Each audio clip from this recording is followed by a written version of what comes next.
Isang mapagpalang linggo po sa inyong lahat. Tayo po ngayon ay nasa ikalawang linggo ng Pasko ng Pagkabuhay.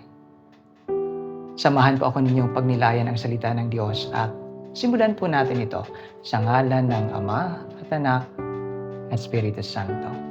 Ngayong araw po, ang keyword po ng ating liturhiya ay ang salitang komunidad. Dalawang bagay po ang tinuturo ni Jesus sa atin. Una, pinapaalala po sa atin na walang komunidad na perpekto. Yung mga disipulo, yung unang tinatag ni Jesus na komunidad ay hindi po perpektong komunidad. Pinagkanulo po siya, itinatwa siya,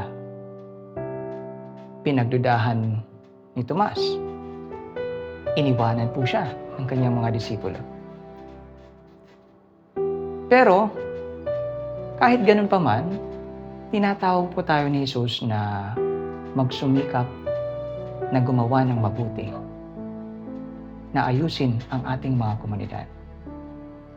Si Jesus kahit ganun pa man ang ginawa ng mga disipulo, ang kanyang naging tugon ay mababasa po natin sa gospel na siya'y nagpakita sa kanyang mga disipulo.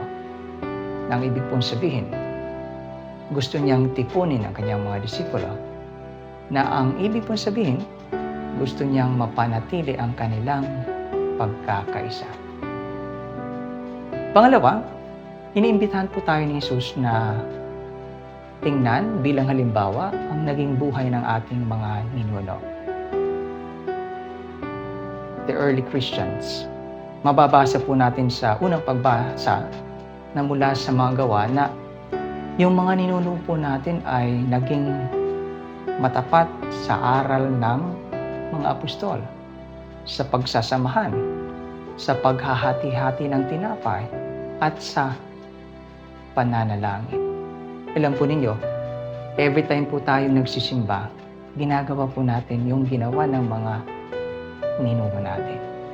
Sa banal na misa, inaaral po natin ang salita ng Diyos. Sa banal na misa, tayo po'y nagsasama-sama. Sa banal na misa, tayo po'y naghahati-hati ng tinapay. At sa banal na misa, tayo po ay nananalangin. Nang ibig pong sabihin, hanggang ngayong panahon, gusto ni Jesus na tipunin tayo, na mapanatili ang ating pagkakaisa. Mayroong isang pare na nagsabi na every time daw po iniimbitahan tayong kumain sa labas, hindi lang po yan tungkol sa pagkain. Ang translation daw po niyan ay gusto kitang makasama. Every time po kumakalimbang yung kumpana ng simbahan, tinatawag po tayo ng Diyos, iniimbitahan po tayo. Sinasabi po ng Panginoon sa atin, gusto ko po kayong makasama. Kaya mga kapatid, magsimba po tayo. Hanap tayo ng panahon palagi na makapagsimba araw-araw. If not, every Sunday. Hanap po tayo ng panahon. Sa ngalan ng Ama at Anak at Espiritu Santo. Muli, isang mapagpalang linggo po sa inyo. Ako si Father Bane. Paki-follow, like, and share nitong ating maikling pagninilay. God bless po.